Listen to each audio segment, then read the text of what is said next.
a liberal reporter who asked Hillary about her support for the Iraq War. Now, when she was pressed about the incident, Tandon told the New York Times, "I didn't slug him, I pushed him." The question here shouldn't be, why is Joe Manchin opposing Tandon for a cabinet-level post?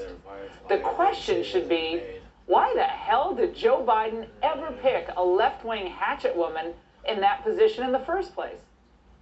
Of course, the ladies of cable can't conceive of the fact that Tandon was a moronic choice, so instead, they just do what they always do. They play the gender card. Her history of having said things like, oh, calling Mitch McConnell Voldemort or calling Ted Cruz heartless. That is what violates this new line, a line that he did not apply or even reference when considering dudes nominated by Trump. Is this a case of sexism or?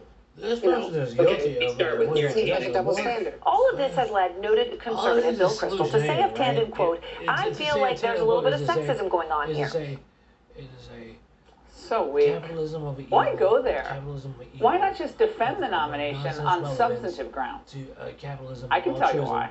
Because Tandon's qualifications are really flimsy, that's why.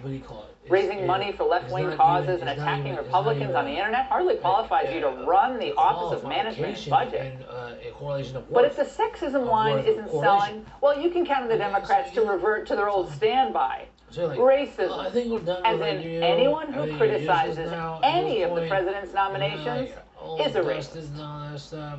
But it's President Biden's nominees of color who have faced outsized opposition. I guess since his trolling was bipartisan, that was okay by old Joe Manchin. What's up with you, Manchin? Devo much? Of course, people like Joy Reid are some of the most illiberal people on the planet. And meanwhile, over at CNN, today a daytime host was bemoaning the simple math of the U.S. Senate.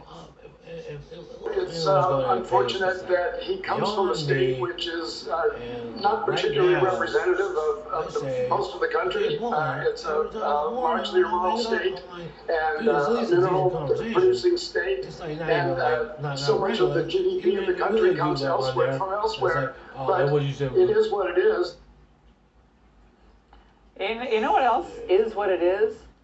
That you, sir, are an odious snob who regards West Virginians and Manchin the same way, they regard President Trump. I'm just trying to get a correlation. Now, what terrifies today's Democrats, I think, the most is the prospect that come November 2022, they and their job-killing policies are going to be exposed. That millions of voters will decide they want their freedom back. And that all the radical nonsense Biden's team pushed failed spectacularly, which of course it will. Democrats have the slimmest of margins in the Senate, and thus they're moving radical executive orders and destructive legislation through as fast as they can. They're desperate to prevent anyone with Trump's views from winning national office ever again. Thus, their introduction of the so-called For the People Act, which is anything but. If that becomes law, it would mandate nationwide, automatic, and same-day voter registration. Well, the feds would also be in control of early voting and vote by mail. No problem with fraud there, of course. And of course, if you oppose this takeover of Senate and state voting prerogatives, then you're a racist. Hank Johnson, a Georgia Democrat co-sponsoring the bill, claims if left to their own devices, Republicans will try to limit the ability of minority voters to exercise their fundamental right to vote.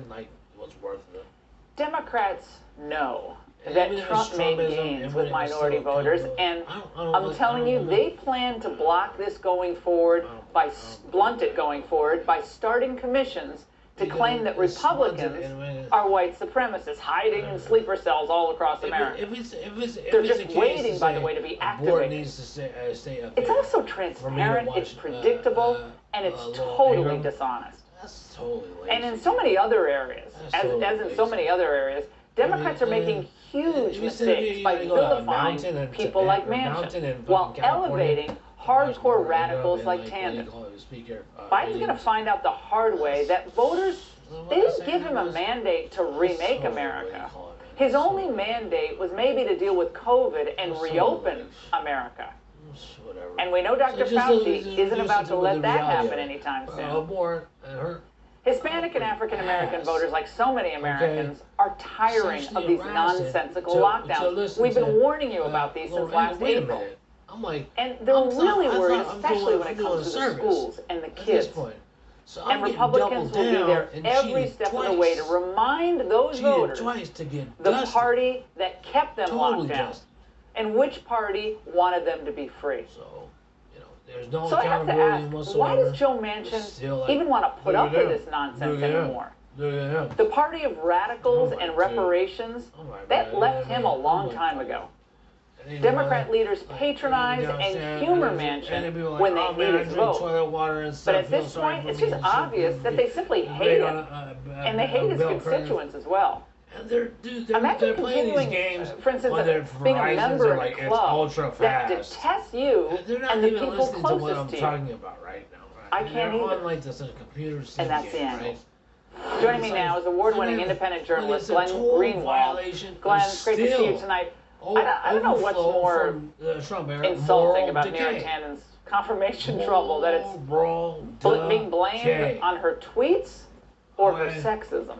I am believe this white donkey up here. Yeah, or her racism. something It's just like the that. standard Democratic It's just playbook. so fucking You know, I weak, think huh? it's really important to note, Laura, that long before she was nominated, the people who had the most contempt for Neera Tanden were actually people on the left, particularly supporters of Bernie Sanders, because Neera Tanden comes from the Hillary Clinton wing. She's basically a Hillary apparatchik. That's where she got her start, and that's where she, for years, had her loyalty. And so, when Bernie Sanders went in 2016 and then again in 2020, it wasn't just mean tweets. She was constantly accusing Sanders and his entire movement of being racist, of being misogynist, of being Kremlin agents. I don't know how many times she has called me an agent of Moscow. It's not mean tweets. She's just a vicious defamer. She goes around slandering everybody the way other people change their socks. And she's not so much a leftist as she is a corporatist. She spent the last several years raising money from Silicon Valley, from Wall Street,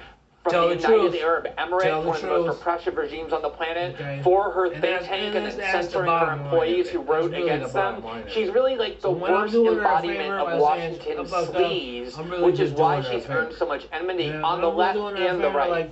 Yeah, I think that's an excellent point. And it's better framed, frankly, that way. That she vacuumed up a lot of cash at the Center for American Progress from big